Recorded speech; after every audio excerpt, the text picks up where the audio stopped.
start with the prayer. So kindly ask our protocol prefects, Pastor Gilbert and Tipo, to give us the opening prayer for us to start today's program. Let's give a round of applause. I can do it better. So protocol prefects, let's start.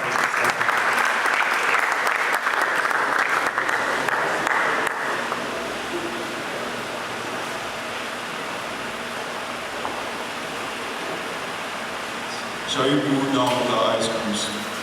Shall we bow our heads? Our Heavenly Father, we thank you for this beautiful day of need. Thank you for gathering us here today as one.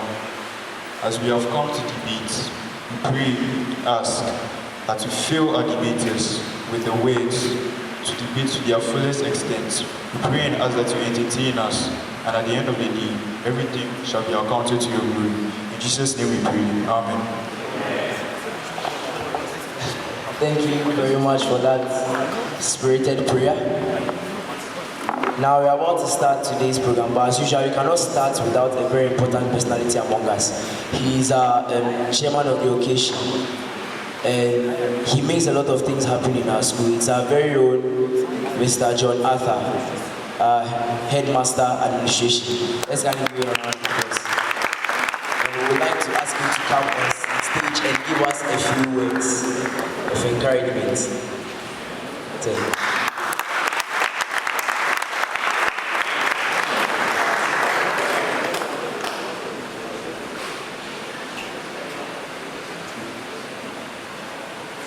All right, thank you, Grants Prefects, who double as the MC for the occasion. Good evening to you all. I think it's a privilege to welcome everybody here for this competition or contest, which marks the 148th anniversary of Mfantsipim School, the speech and prize giving day. Honorable adjudicators, I believe you have lead adjudicator and other educators around, members of staff, Wesley students. I believe you have staff among you. Student, Form 1 student, I hope you are here. Raise up your hands if you are here. Let me see your hands. Form 1 student, okay, thank you very much. Once again, good evening to you all. I take this opportunity on behalf of the management to welcome all of you, warmly welcome you to Mfantsipim. Especially Wesley girls. Don't be intimidated by the fact that we are the champions of national science and maths. It's okay. You are our sisters, you did well. I believe that next time we celebrate with you more, we'll bring the trophy to your place for you to have a feel how the trophy is. It's a very gold-plated, heavy metal. It's very nice. Anyway, I believe this exercise is an annual ritual that we usually invite you to come, and it's an exercise of more or less to enhance our critical thinking and also a way of exchanging good ideas and to learn. So I believe that I take this opportunity to learn about whatever will go on, and at the end of the day you will enjoy. Thank you very much for coming.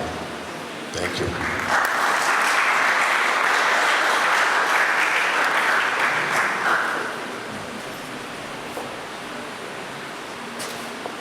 Thank you, Mr. Jonathan, beloved Assistant Head Administration. Now, we'll go straight down to business, but before that, of course, there's something to expect from today's program. So I would like to ask a few of us what we are supposed to expect from today's program. Let's go to our fellow WDC members first. So I'll be coming around. When I choose you, you have to say something. I know the first person I'm coming to. His name is Royal Isaac Oforikori. Let's give it up for him. So Mr. Royal, what are you expecting for today's program? Thank you very much for the opportunity. I have not much to say. I'm just going to say I'm expecting an exhilarating moment. Looking forward to the ecstasy from this debate. Thank you. Thank you very much. I heard some big words, I don't really understand.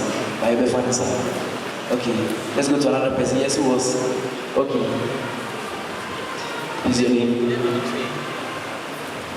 I'm Reginald now. So today I'm expecting a fun-packed moment. I'm expecting our boys of please win the debate. Thank you. He says he's expecting our boys to win. I'm also expecting Simba. Let's see what God does. As you all know, gender equality, so you have to go to the ladies as well. Yes, madam, is your name?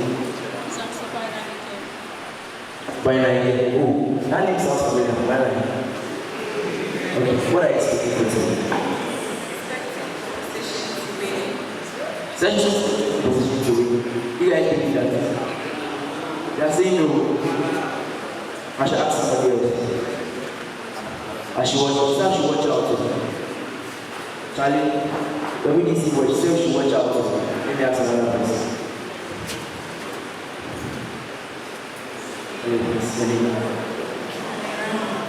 He said she should run. What are you expecting for today's program? Nothing but the best. Is that all? Or you don't want to people to win? Of course, she says she wants people to win. Let's see what happens. We will do business and we will introduce adjudicators for this year's program, after which the debaters will take their seats on stage. Now we have the chief adjudicator, and he's a man of a lot of achievements, and that is very much. He completed UCC experience. Some of us went to people when he started teaching. He's the chairman of the subcommittee of Cape Coast Metro Assembly Education. Most of us don't really know what that means, but we'll take it like that. We all just do something big. He goes by the name Mr. Patrick Napiasan. Let's get him around for this.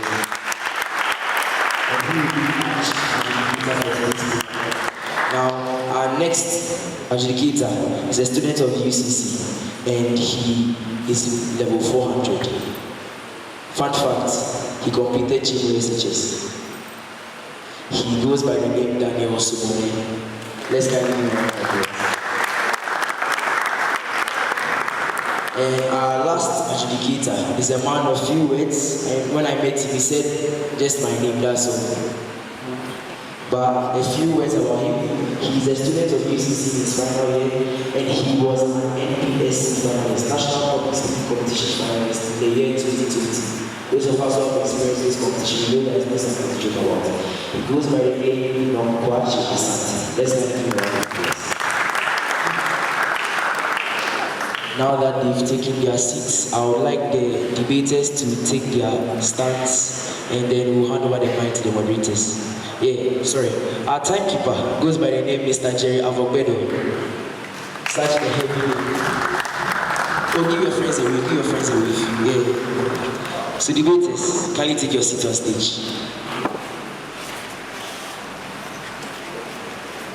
Okay, I see our boys are getting up first. They should see.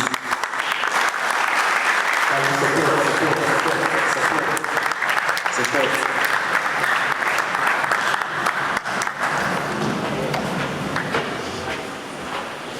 Charlie, small, small.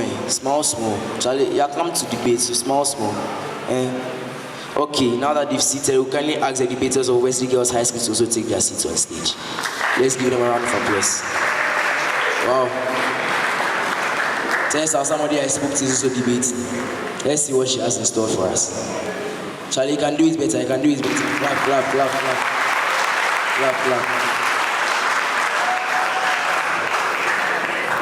So the next thing will be for them to introduce themselves, and then I'll hand over the mic to our moderators for the day. So let me start. Where should I start? Should I start with Mfantsipim School or Wesley Girls? They said Wesley Girls. Wesley Girls it is. Okay. Wesley Girls is represented by Siram Lutako, Principal Speaker. Siram Lutako, Principal Speaker. Dela Chidete, First Supporting Speaker. Sabina Ege, Second Supporting Speaker. Give it up for them. Give it up for them. Can see the steez and the aura which they are just mentioning their names. Yeah, they are prepared. You can see they are prepared. Let's go to our guys. Let me start from this side. The Mfantsipim School is represented by Darnell Benjamin Anderson Edu, Principal Speaker. Adam Ashimensa, First Supporting Speaker. You see that too. Summarizing speaker. So those are their names. I wouldn't want to take sides, but let's see what happens. So I'll hand over the mic to our moderators, and they will introduce the motion for today, and they also tell us what they are looking for. Then the debate will start. Thank you.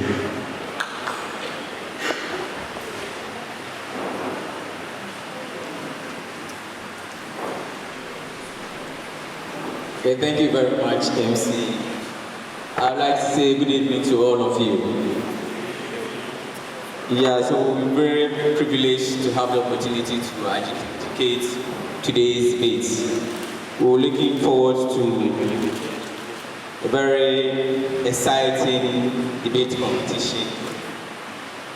The topic for the motion for today's debate is developed nations have a greater responsibility to address climate change than developing nations. I repeat, developed nations have a greater responsibility to address climate change than developing nations.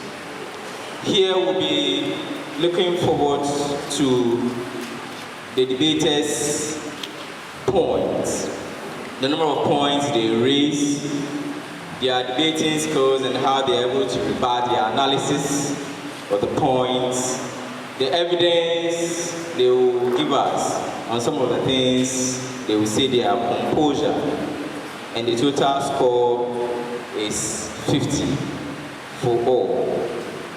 Here we're going to have 3 speakers from both sides, for or against the motion. The main speaker will have a total of 7 minutes to speak. The supporting speaker, the first supporting speaker, will have 5 minutes, and then the summarizer will have 3 minutes. So these are just but a few points that I want to raise. I want our debaters to be aware of. We're looking forward to a very exciting competition, very intellectual debates or discussion, and we say that we're the best team. Thank you very much.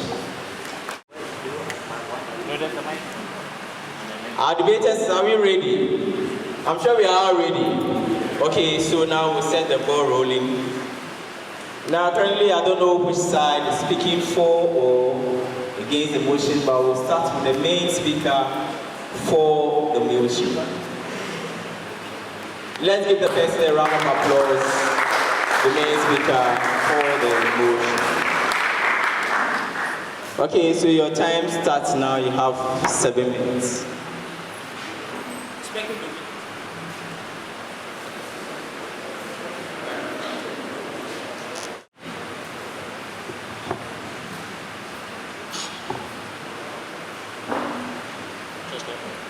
Expecting the weak to take more responsibility for a problem which they play a minimal role in causing is as ridiculous as expecting the yellow and green set pieces to leave here with a victory today. The elegant chair, the partisan panel of adjudicators, on-point monitor of the passing chronos, collateral damage, fellow debaters, ladies and gentlemen, good day. I am in the presence of Master Darnell Benjamin Anderson Edu, the principal speaker speaking for the motion, quoted unquote, developed nations have a greater responsibility to address climate change than developing nations. Now, first thing, before I start, I'm going to define a few terms in the motion, and I'm going to set the boundaries within which we'll be working with. Now, a developed nation is simply a nation that has achieved a high level of economic prosperity, technological advancement, and social well-being. Examples are the USA, Britain, and France. And a developing nation is simply a nation with a low standard of living, less industrialization, and lower gross domestic product than developed nations. Examples are Lesotho, Eritrea, and Ghana. And simply refers to long-term shifts in temperatures and weather patterns. Now, we are not saying that developing nations should not have any responsibility in addressing the effects effects of climate change. No, we simply believe that developed nations should have greater responsibility, be it through public initiatives, funding, and other measures for climate change. And here's why. Firstly, due to the fact that developed nations have greater per capita emissions than developing nations. Now, per capita emissions are simply referred to the amount of greenhouse gas emissions produced by each person in a country, and it is calculated by dividing a country's total emissions by its population. It is used to compare emissions between countries with different population sizes. Now, according to our world in data, developed nations such as the United States, Australia, and Canada, on average, have emissions that are about 3 times higher than the global average, which is 4.66 metric tons, whilst developing nations such as Niger and Chad release about 0.1 tons of CO2 a year, which is 150 times lower than that of the USA, Canada, and Australia. With that being said, in what universe does it make sense for countries like Chad to have an equal or greater burden than the US, even though they don't pollute the environment nearly as much? On to my second point, developed nations have greater capital than developing nations to combat climate change. Now, developed nations have much greater funding when it comes to combating climate change due to factors such as high GDP and tax revenue, which allows them to allocate more funds towards climate initiatives. In 2021, the bipartisan infrastructure law was passed in the US, which saw $50 billion specifically allocated for climate-related programs. And in 2022, the Inflation Reduction Act saw $370 billion invested in climate and energy initiatives focusing on clean energy. And to put that into perspective, in just 2 years, America invested $420 billion in climate alone. That's $6,886,994,694,552 Ghana cedis. That is enough to clear 73% of our nation's debt. Now, if you compare this with a country like Ghana, where you can't even pinpoint the amount of money that goes into the climate sector on a yearly basis, it's imperative and it's obvious that the country with the greater capital should bear greater responsibility when it comes with dealing with climate change, because not only do they produce the most emissions, they have enough funding to combat its impact. On to my third point, developed nations have more skilled and dedicated human resources than developing nations. Now, developed nations have a stronger workforce that possesses the necessary knowledge, expertise, and commitment to effectively contribute to the nation's goals and objectives when it comes to climate initiatives than developing nations. And this shows in the technological advancements that they can boast of. If you look at the enhancing of geothermal systems in France and the advanced AI computer systems for climate research and adaptation strategies by Canada. But if you look at developing nations like Eritrea, whose capacity to address climate change is constrained by the limited infrastructure and lack of skilled human resources, how do you expect them to go band for band with the likes of France and Canada in addressing climate change? It is simply not possible. And this further shows why developed nations must rise to the occasion and take greater responsibility in addressing climate change. On to my fourth point, developing nations prioritize immediate socioeconomic challenges over climate change. Now, Abraham Maslow propounded in his hierarchy of needs that basic needs such as physiological, i.e. food and water, and safety, i.e. health and shelter, must be fulfilled before individuals can even think about higher level needs like self-actualization. But developing nations often focus on the basic needs, making it challenging to prioritize climate change, which is more aligned with higher level societal concerns. Now, everyone in attendance can attest to the fact that none of us wake up in this developing nation and think to ourselves, in quote, hey, right, this is our climate change show. Now, we're thinking about the food we're going to eat and how we're going to survive during the week. So developed countries which have fulfilled their basic needs as society should address climate change in a greater capacity. On to my fifth point, developed nations should handle more climate responsibility because they benefit the most from industrialization. Now, during the industrialization era, which started in the late 18th century, there was a significant increase in the use of fossil fuels such as coal and later on oil, which was used to power their factories, their transportation and homes. Now, developed nations, particularly in Europe and North America, were at the forefront of this industrial revolution. As a result, these nations laid the groundwork for their modern economies at the expense of the environment. Now, according to our world in data, since 1751, the world has emitted over 1.5 trillion tons of CO2, with America coming in at 400 million tons. That's the most by any country ever. And so they are responsible for 25% of all historical emissions. And the 28 countries which make up the European Union are also large contributors, coming in at 22% of all CO2 emissions. But if you look at Africa's regional contribution, which is relatively small compared to its population size, due to its low per capita emissions, both historically and currently. With that being said, developed nations should be held accountable for their cumulative emissions over the years and should pay a greater price for their emissions. Standing against this stance is like saying a pickpocket and an armed robber however, deserve the same sentence. Ridiculous. Now, developed nations have more global influence than developing nations. If you look at developing nations, we know that they can influence countries by their actions and inactions, and it can be seen in any global interaction in history. Once the country deemed as the superpower takes the first step, others tend to follow. And in the Russian-Ukraine war, an example can be gleaned from that, where the United States and Britain began sending military aid to Ukraine to support their war efforts. It caused a domino effect around the world, and countries copied this same method to show their solidarity with Ukraine. In the same vein, if these same juggernauts of human civilization are to take greater responsibility in addressing climate change, be it through public forums, climate initiatives, and transfer of technology and information to developing nations, this will better the climate situation and ensure a habitable earth for generations to come. Once again, I am Master Darnell Benjamin Anderson, the principal speaker, speaking for the motion, quoted unquote, developed nations have a greater responsibility to address climate change than developing nations. I rest my case. Thank you very much. Thank you very much. Let's give it to you. A very exciting oration. Now, at this point, we call on the principal speaker against the motion from Wesley Girls High School. Let's give it to her while she comes.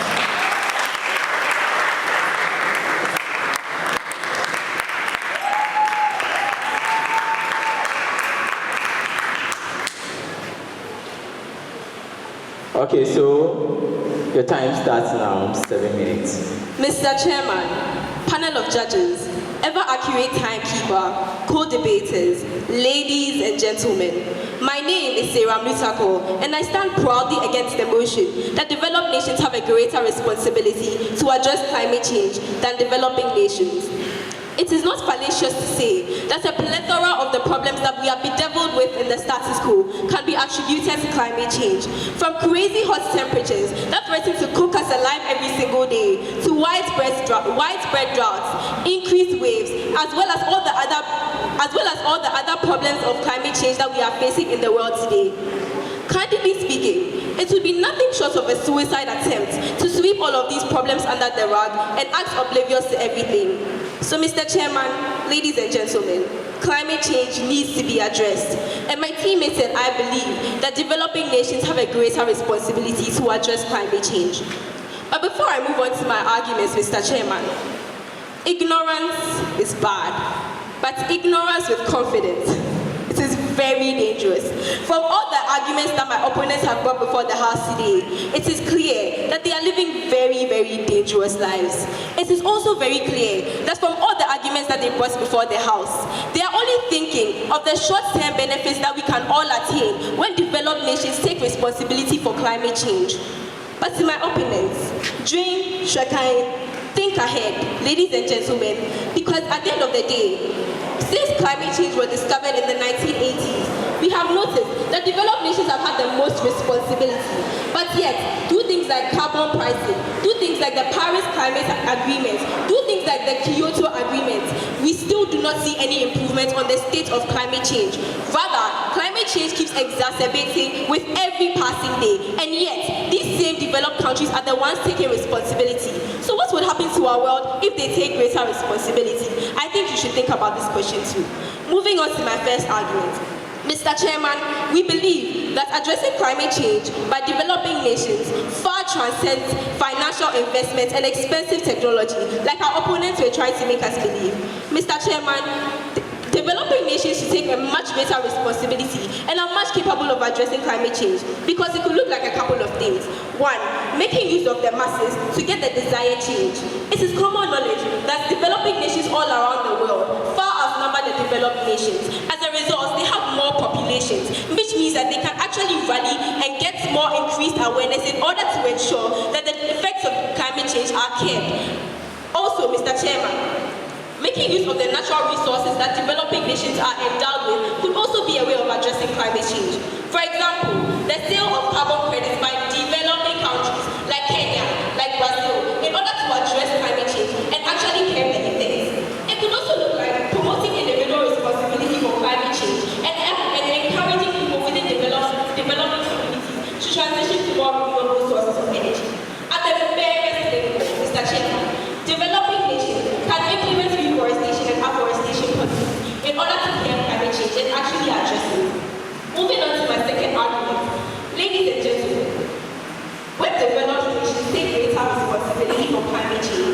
used to increase dependency rates by developing nations. Ladies and gentlemen, picture this.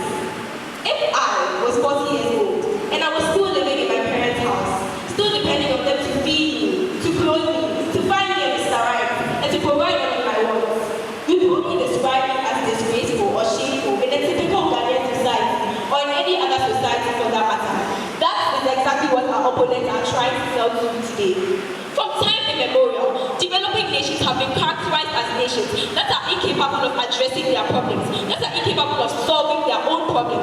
So they always have to rely on developed nations. They have to rely on international organizations like the UN for things like international foreign aid, for things like infrastructure developments, and all the other things that they will need in order to solve their problems. Enough of that, Mr. Chairman. Enough. It all needs to end. And addressing climate change is not any different. We can all attest to the fact that dependency is something that we discourage time and again.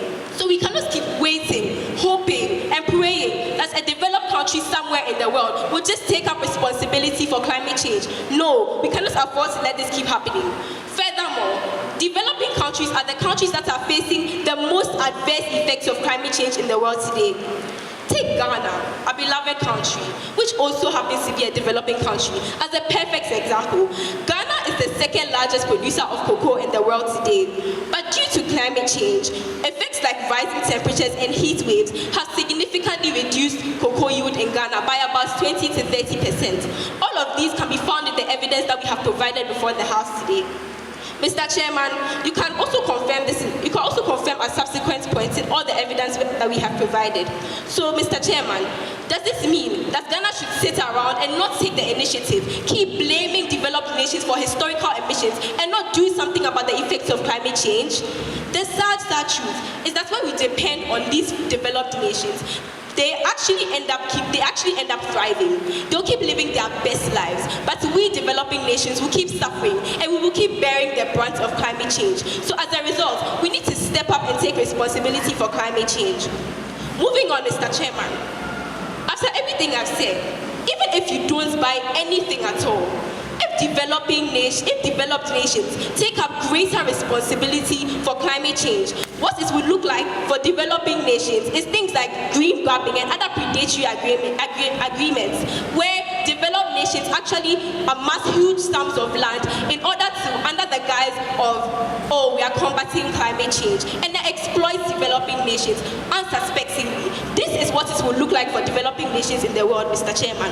In Tanzania, for example, 1.2 million hectares of land was grabbed, and it affected local communities, all under the guise of we are combating climate change. No, it cannot keep looking like that for developing nations. They need to actively step up.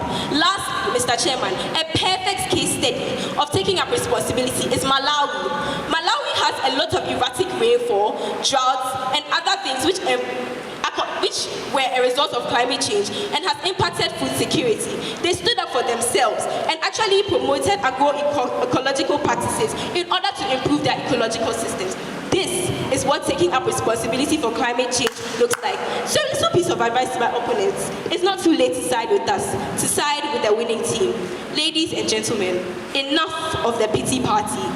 Developing nations need to take greater responsibility for climate change. Thank you. Wow. Good. Very good. Now, thank you very much for that powerful presentation. Now, our timekeeper, one is about a minute to the time. You give a signal, and then one is 7 minutes, or they are done within a minute, then you prompt them. So let's have 2 prompts. Okay, one is a minute, and then the final one. Okay, so let's do that, so that they will be able to check the results. Now we'll move on to the next round of debaters. Now we'll call on the second supporting speaker for the motion from Mfantsipim School to do his presentation. Let's give it to him while he comes.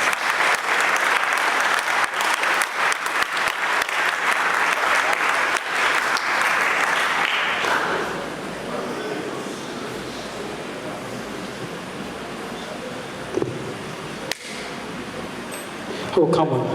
6 minutes, 42 seconds, 13 milliseconds. Time wasted can never be regained.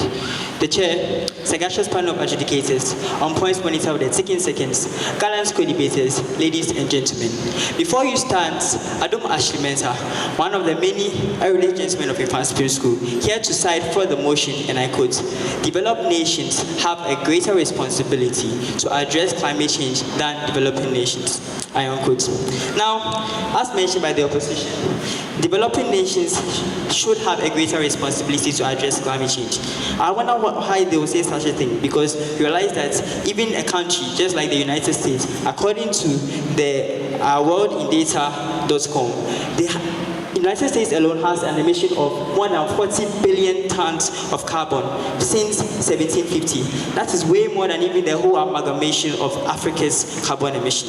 Another country like Tuvalu has 0.00001% of carbon emission of the global carbon emissions. Now, are you trying to tell me that if we all join our heads and we contribute towards climate change to fight it as developing nations, we'll be able to match what America can do?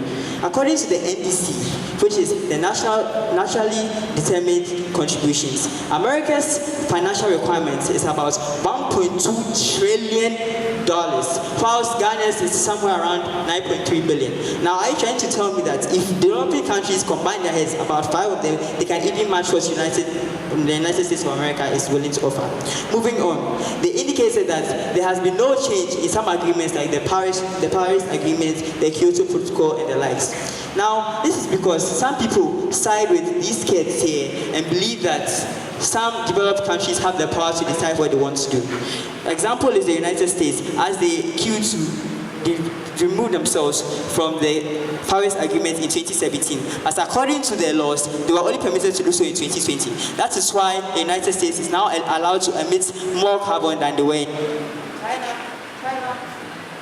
China is an example, another example of a nation that has been mandated to reduce that.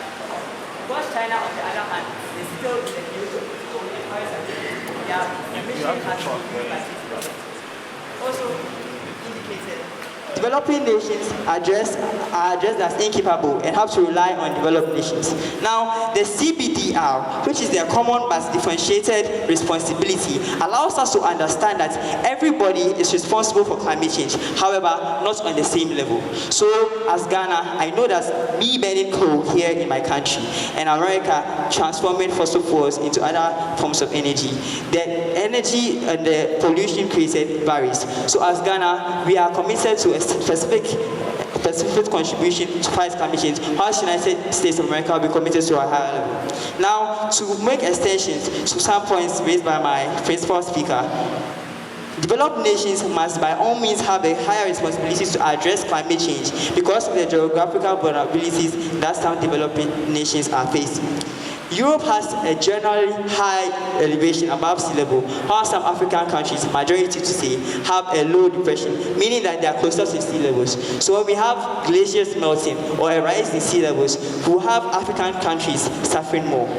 And if Africa doesn't even have enough money to develop adaptive technologies like dikes and seawalls, and America, on the other hand, has more than 45,000 levers alone. Are you trying to tell me that if America is not prone to floods, and so they have this technology, they shouldn't develop a higher responsibility and contribute to help nations like Ghana that are struggling to adapt?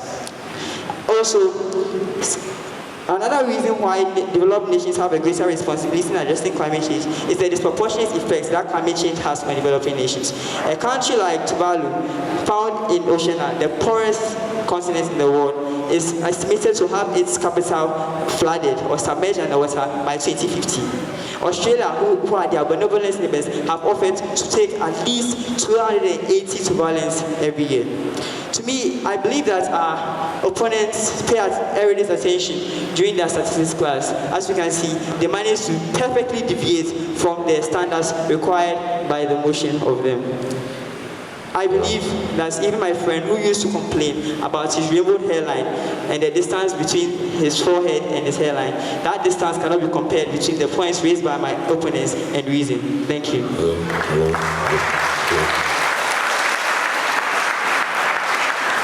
Okay, thank you very much for that powerful presentation by the second supporting speaker. Let's give it to him, let's give it to him, let's give it to him.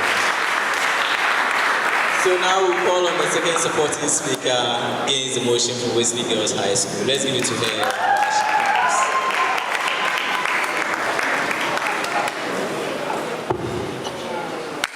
Mr. Chairman, indispensable panel of judges, accurate timekeeper, worthy opponents, ladies and gentlemen.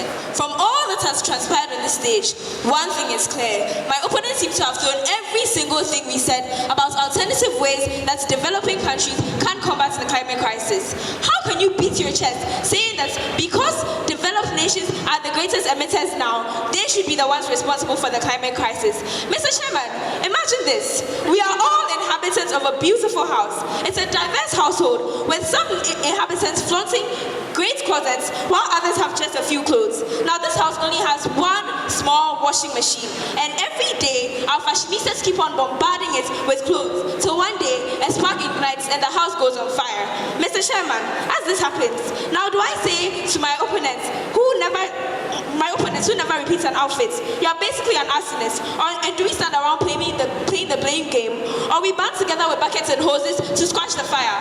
Ladies and gentlemen, this house is our beloved planet Earth, and the tenants who have exploited our resources and recklessly time and time again are certainly culpable. But in the face of a blazing crisis, we cannot fuel the flames of suffering by pointing fingers. We must band together to solve the problem. Mr. Chairman, if my ever so captivating first speaker against the motion hasn't convinced you, then let's look at the following. First, developed nations may have the financial muscles, but that does not give them the motive to combat the climate crisis. Even they have difficulty internally. After reaping the rewards of industrialization for generations and generations, people have become accustomed to their high carbon emitting lifestyles. Past attempts to promote sustainable living in developed nations have only ended up being enemies to the cause themselves. From Stanley cups to tote bags to fast fashion, one thing is sure: climate policies always meet intentional and unintentional resistance. As we stand debating, Mr. Chairman, Elon Musk is more than willing to pay a $55 million ticket out of here to Mars when the crisis exacerbates. Political leaders like Trump consider this crisis a hoax. How then can we give developed nations a greater responsibility when this is what they do with even the speech that they have? When developed nations address the climate crisis, they do so disconnectedly. From a resource-rich country like Sudan to a river delta nation like Bangladesh and an island nation like Haiti, climate impacts are not uniform. However, developed nations seem to think that their solutions are one-size-fits-all. Solutions offered by developed nations do not reflect the local realities, Mr. Chairman. We cannot wait for them to help when they cannot fix the problem and fix it well. Solutions must be context-specific and community-driven, Mr. Chairman, something that developed nations have not given us. But again, developed nations' solutions to the climate crisis are not practical. Let's look at electrical vehicles. As they stand here day in and day out, lauding the benefits of electrical vehicles, one thing is for sure, Mr. Chairman, in a country like Ghana, we do not have the infrastructure. We do not even have the powering stations to use electric vehicles. But here you tell me that your machines are going to be the best way out of the climate crisis. That is not the case. The climate crisis is a shared responsibility, and as developing nations, we have the voice to solve the problem. We are the ones who know the depth and breadth of our problems, and we must be the ones who are given the opportunity to fix it. We cannot stand around, and I repeat, we cannot stand around waiting for developed nations, because every single time that we have, it only leads to one thing, and I'll spell it out for you: DEATH, death, Mr. Chairman. That is not possible for developing nations who are the most hard hit by the climate crisis. We must fight back, and the only way we will do it is like how my first speaker said, by bringing alternative solutions to the problem. My opponents seem to think that because developed nations are the most responsible for the carbon emissions now, they should be the ones to take up the responsibility. But where has that taken us, Mr. Chairman? Where has that taken us? We need to help ourselves, because the moment we continue to depend on developing nations, our dependency rates increase, Mr. Chairman, and that is not an option that we can afford. We have to be the architects of a more consensus future on our own terms if we do not want neo-colonialist sentiments to persist, Mr. Chairman. And for that reason, we believe that developed nations should have the greater responsibility in fighting the climate crisis. Thank you. Okay, thank you very much. Second supporting speaker, Wesley Girls High School. Now we have the third speaker which is the summarizer from Mfantsipim School. Let's give him a round of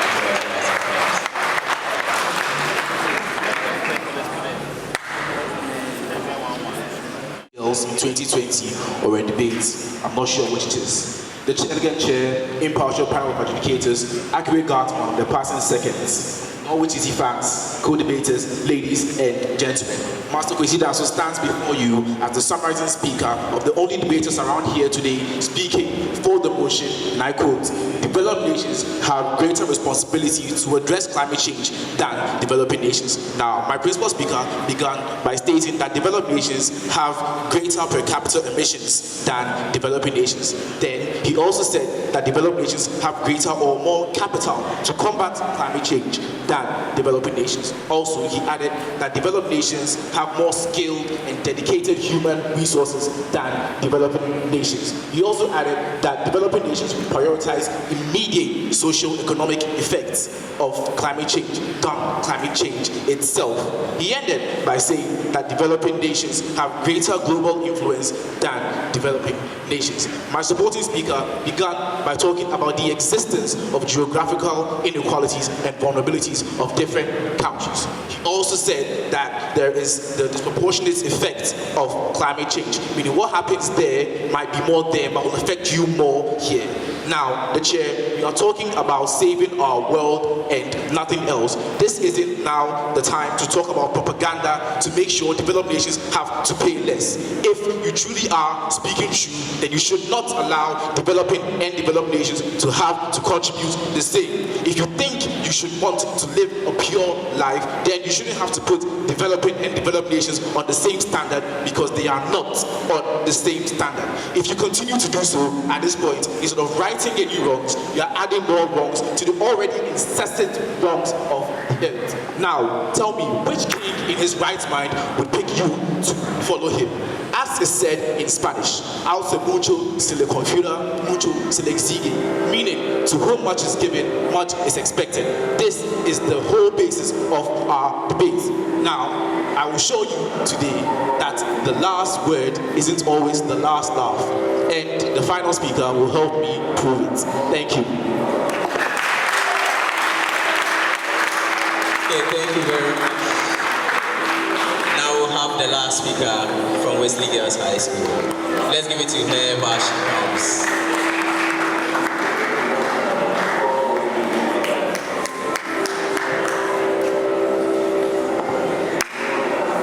Chairman, the reason I'm wearing this nose mask is not because of the dying COVID-19, but the fumes of erroneous fallacy that just came out of my opponent's mouth.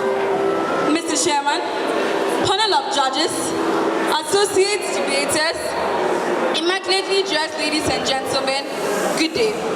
It's a false image pleasure to be called upon to speak against the motion, developed countries have a greater responsibility to address climate change than developing countries. I am Ms. Sabina Eke. Mr. Chairman, my opponent failed to see the bigger picture here. Mr. Chairman, my opponent failed to see the bigger picture here. We risk losing our beloved planet Earth as a result of climate change, yet my opponent have decided to focus their attention on playing the blame game. It is clear that my opponent is suffering from a very heartbreaking case of short-sightedness. Moving on to matters of high intelligence. In conclusion, we, on the opposition team, first believe that developing nations are just as capable as developed nations in addressing climate change. Mr. Chairman, addressing climate change far transcends financial investment. Addressing climate change can look like using the advantage of the masses to raise awareness, making use of abundant resources for carbon credits, and promoting individual responsibility to reduce individual emissions. Secondly, developing nations are the highest carbon emitters, not developed nations. Please check your statistics. As a result, developing nations must take greater responsibility in addressing climate change. Furthermore, when developed nations take greater responsibility for climate change, it increases dependency by developing nations and significantly increases neo-colonialist incentives of developed nations. Mr. Chairman, ladies and gentlemen, with a myriad of indisputable facts across the House, I believe that opposition. And to my opponents, in the famous words of terms, we cannot be fighting, okay? We cannot be fighting, because if we fight,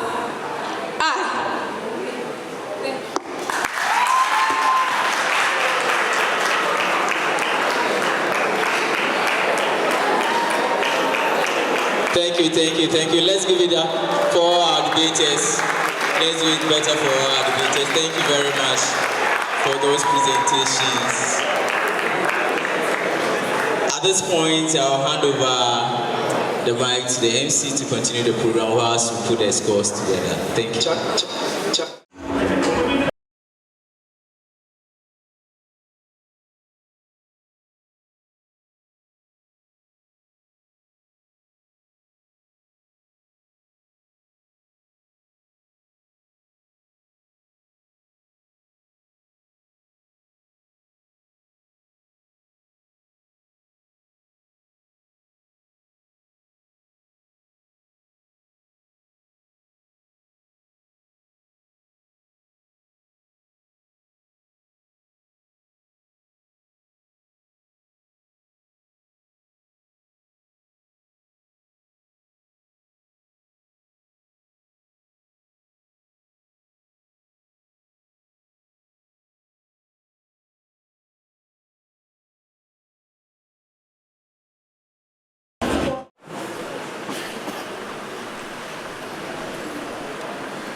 So the score for each speaker is supposed to be 50. So first 50, second 50, third 50, that will give you 150 for each judge. So altogether, the total marks that each school was supposed to get was 450.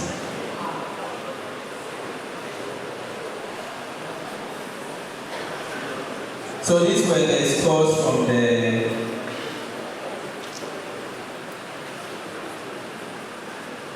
judges. So Judge 1 scored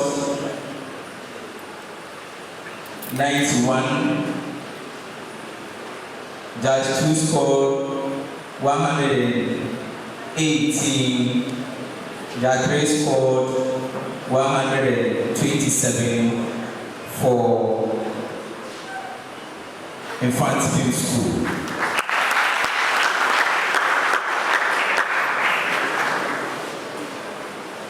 Judge 1 scored 92, Judge 2 scored 113, Judge 3 scored 118 for Wesley Girls High School. And so the total score out of 450 for Mfantsipim is 336. Let me use it.